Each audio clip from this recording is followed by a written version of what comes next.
আপনি বিরক্ত করছেন আগে। আমি ভিডিও ফুটেজ সবাইকে দেখাবো, আমি দেখাবো আপনার ভিডিও ফুটেজ দেখাবো, দেখাবো কি করছেন আমি দেখাবো। আপনি এখানে দাঁড়ান, আবার কি সমস্যা আপনার? আপনি একজন ট্যাক্স হচ্ছে কিভাবে ঢাকা দিচ্ছেন, আবার ঢাকা দিচ্ছেন?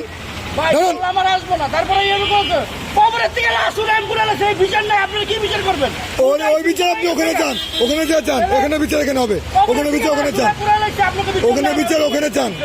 আপনি এভাবে করতেছেন কেন?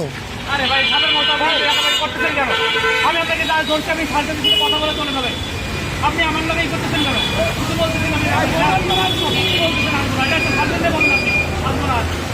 আপনাকে বলছি, আমি দেখাবে কি না করলে তো আমি আপনাকে কিছু করবো।